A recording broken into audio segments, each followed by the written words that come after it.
पूजा और भोग का दान विधिवत रूप से संपन्न हो चुका था। पूरा परिवार आज बहुत खुश था।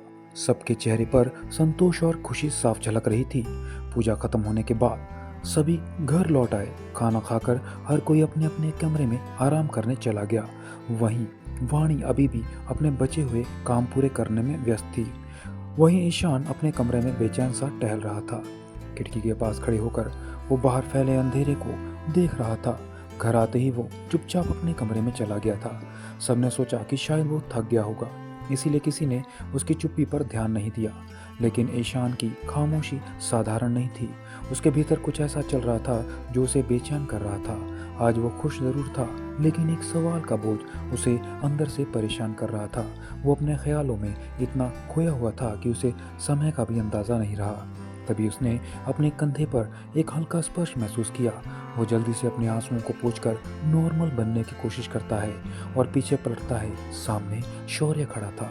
शौर्य ने उसकी आंखों में छिपी नमी को तुरंत भांप लिया। उसने चिंता से ईशान के गालों पर हाथ रखा और नरमी से कहा, ईशान, क्या हुआ? तुम इतने परेशान क्यों हो? ईशान ने जबरन मुस्कान लाने की कोशिश की और कहा, कुछ नहीं, बस ऐसे ही। लेकिन शौर्य उसकी हालत देखकर समझ गया कि बात कुछ ज्यादा ही गंभीर है। उसने दृढ़ता से कहा, मैं जानता हूँ तुम जो कह रहे हो वो सही नहीं है। मुझे बताओ क्या बात है, मैं तुम्हारे साथ हूँ। ईशान की आंखों में कुछ कहने की झलक थी, लेकिन वो खुद को रोक रहा था। शौर्य की चिंता और स्नेह ने उसे थोड़ा सहज कर दिया, लेकिन उसका दिल अब भी सवालों से भरा था। ईशान शौर्य की बात सुनकर जल्दी से नजरें चुराते हुए एक हल्की मुस्कान लाने की कोशिश करता है और कहता है, अरे नहीं भाई, ऐसा कुछ नहीं है, आप बेकार में टेंशन ले रहे हैं। मैं बच्चा थोड़ी हूँ जो रोएगा। शौर्य उसकी बातों को ध्यान से सुनते हुए अपने दोनों हाथों से ईशान के गाल थामता है और उसकी नजरें अपनी ओर करते हुए गहरी आवाज में कहता है, ईशान। शौर्य के मुंह से अपना नाम सुनते ही ईशान की नजरें खुद ब खुद शौर्य की आंखों से मिल जाती हैं। शौर्य की नजरों में चिंता और प्यार का मेल था। उसे महसूस करते हुए शौर्य आगे कहता है, क्या बात है, अब मुझे बताओ, आज तुम्हें इतनी बड़ी खुशी मिली है, फिर भी आंखों में नमी क्यों है? तुम तो हमेशा यही चाहते थे, तो फिर क्या बात हो गई है? ईशान शौर्य के इन सवालों पर हड़बड़ाते हुए अपने भीतर छिपे जज्बातों को रोकने की कोशिश करता है और कहता है, नहीं भाई, ऐसा कुछ भी नहीं है, आप मेरी बात पर ट्रस्ट करें। लेकिन शौर्य उसकी बातों से संतुष्ट नहीं होता। वो थोड़े सहज लहजे में कहता है, ईशान, मैंने तुम्हें बचपन से देखा है। तुम्हारी हर चाहत, हर खुशी, हर परेशानी मुझे तुमसे पहले ही समझ आ जाती है, इसलिए झूठ बोलने का कोई फायदा नहीं। शौर्य के ये शब्द ईशान के दिल पर चोट करते हैं। वो खुद को रोक नहीं पाता और शौर्य के गले लगकर अपने आंसुओं को बहने देता है। शौर्य चुपचाप उसे अपने सीने से लगाए रखता है, उसके चेहरे पर हाथ फेरते हुए उसे शांत होने का समय देता है। दोनों के बीच एक गहरी अंडरस्टैंडिंग थी जो बिना शब्दों के भी उनके दिलों तक पहुंच रही थी। ईशान कुछ पल में खुद को संभालता है और शौर्य से अलग होकर उसका हाथ थामता है। वो अपनी भारी आवाज में कहता है, जानता हूँ भाई, आपको मेरा ये सोचना बिल्कुल पसंद नहीं आएगा, और अब तो डैड ने भी मुझे माफ़ कर दिया है, सारी वजह ही मिटा दी है। लेकिन भाई, यह दर्द, ये तकलीफ मेरे दिल से जा ही नहीं रहे हैं। अगर मैं नहीं होता तो माँ जिंदा होती, शायद आपके पास माँ होती, डैड के पास उनकी पत्नी, और हमारे परिवार के पास वो खुशी जो हमसे छिन गई। लेकिन देखो ना भाई, सिर्फ मेरी वजह से। ईशान की आंखें भर आई, उसकी आवाज़ भारी हो गई थी, लेकिन उससे पहले ही वो और कुछ कह पाता, शौर्य ने उसकी बात काटते हुए अपने हाथ से उसके गालों को सहलाया और प्यार से लेकिन दृढ़ता से कहा, "श्श, ईशान, अब इन सारी बातों का कोई मतलब नहीं है। ऐसा बिल्कुल मत सोचना कि माँ के छोड़ जाने की वजह तुम हो। दादाजी हमेशा कहते हैं कि जाने वाले को कोई रोक नहीं सकता। जिसे जाना होता है वो किसी ना किसी वजह से हमें छोड़कर चला ही जाता है। ये जीवन का नियम है।" फिर शौर्य ने हल्के से उसके बालों को बिगाड़ते हुए मुस्कुरा कर कहा, और सुनो, आज के बाद अगर मैंने ऐसे रोते हुए ईशान को देखा तो मैं तुम्हें सीधे ऑफिस ले जाऊंगा। फिर उसने हल्के से ईशान के माथे पर चपत लगाई और कहा, वहाँ कुछ काम करोगे तो ये फालतू बातें तुम्हारे भूसे जैसे दिमाग में नहीं आएंगी। शौर्य की बात सुनकर ईशान का मुंह फौरन बन गया। वो हल्की चिढ़ के साथ कहता है, क्या भाई, आप ही बचपन में हॉस्टल भेजने की धमकी देते थे और अब बड़े होकर ऑफिस की। आप सच में एक नंबर के स्टबन भाई हो। शौर्य उसकी बात सुनकर मन ही मन खिलखिलाकर हंस पड़ा। शौर्य ने ईशान के मुंह से स्टबन सुनकर उसकी ओर झुकते हुए कहा, स्टबन? तो ठीक है, कल ऑफिस में मिलते हैं, वहाँ पता चलेगा कि बॉस ज़्यादा स्टबन है या भाई। ईशान का ये सुनते ही डर के मारे चेहरे का रंग उड़ गया। वो कुछ बोल पाता उससे पहले ही कमरे का दरवाज़ा खुलने की आवाज़ आई और वाणी की प्यारी सी आवाज़ सुनाई दी, ईशान। अपनी भाभी की आवाज़ सुनते ही ईशान ने तुरंत मुस्कुराते हुए ऐश्वर्या को पूरी तरह इग्नोर कर दिया और वाणी की तरफ पढ़ते हुए बोला, अरे भाभी, आप इस वक्त कुछ काम था क्या? फिर अचानक कुछ सोचकर शरारत से मुस्कुराते हुए उसने कहा, ओह अब समझा, आप भाई को ढूंढ रही होंगी ना, इनके बिना आपको नींद कहाँ आने वाली है। यह कहते हुए ईशान ने शौर्य की ओर शरारती नजर डाली और उसे देखकर एक आंख से विंक कर दिया। क्यों भाई, सही कहा ना? ईशान की इस मजाक पर वाणी की नजरें शौर्य की ओर चली गई, जो अब गुस्से में उसे घूर रहा था। शौर्य की तीखी नजरों को देखकर ईशान डर के मारे जल्दी से वाणी के पीछे जाकर जैसे सेफ्टी के लिए छुपने की कोशिश करने लगा।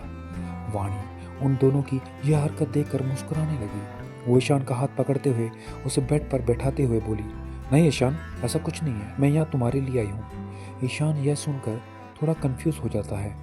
उसने वाणी की तरफ देखा और पूछा, मेरे लिए? क्या बात है भाभी? वाणी मुस्कुराई और अपने हाथ में पकड़ी प्लेट को आगे बढ़ाया, फिर उसमें से कवर हटाकर कहा, ये देखो, तुम्हारे लिए तुम्हारी पसंद का खाना लाई हूँ। रात को कुछ खाया नहीं ना तुमने, इसलिए सोचा कि तुम्हें भूखा सोने नहीं दूंगी। प्लेट में अपनी फेवरेट डिश देखकर ईशान का चेहरा खिल उठा। उसने चहकते हुए कहा, अरे भाभी, आप तो बेस्ट हैं, पर आप इतनी रात को यह सब क्यों लाई? वाणी ने प्यार से ईशान के सिर पर हाथ फेरते हुए कहा, क्योंकि मैं जानती हूँ तुम जब परेशान होते हो तो खाना भी नहीं खाते। यह सुनकर शौर्य भी मुस्कुरा उठा और बोला, अब खा लो, वरना भाभी का यह प्यार कल से ऑफिस में रिपोर्ट में बदल जाएगा।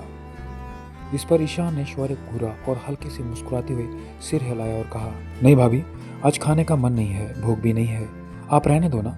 इतना कहते हुए उसने प्लेट हटाने की कोशिश की, लेकिन वाणी ने तुरंत प्लेट अपने हाथ में ले ली। हक से उसे डांटते हुए बोली, अरे ऐसे कैसे मन नहीं है, रात को भूखे पेट नहीं सोते ईशान, थोड़ा सा सही पर खा लो। इतना कहते हुए वाणी ने अपने हाथ में एक निवाला लिया और प्यार से उसके मुंह की तरफ बढ़ाया। ईशान ने सिर हिलाकर मना करने की कोशिश की। यह देखकर वाणी ने शरारत भरी मुस्कान के साथ अपने हाथ को हवा में उठाया और बच्चों जैसे उसे बहलाने लगी। उसने हाथ को एरोप्लेन की तरह घुमाते हुए कहा, आ करो, आ देखो, प्लेन नीचे आ रहा है। वाणी की इस प्यारी हरकत पर ईशान की हंसी छूट गई और हंसते हंसते उसने अपना मुंह खोल बैठा।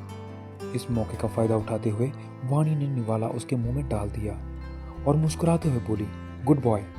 निवाला खाते हुए ईशान मुस्कुराया और बोला, क्या भाभी, मैं बच्चा थोड़ी ना हूँ जो आप मुझे ऐसे खिला रही हैं। वाणी ने दूसरा निवाला तैयार करते हुए उसे खिलाते हुए कहा, बच्चे नहीं हो, लेकिन उनसे कम भी नहीं हो।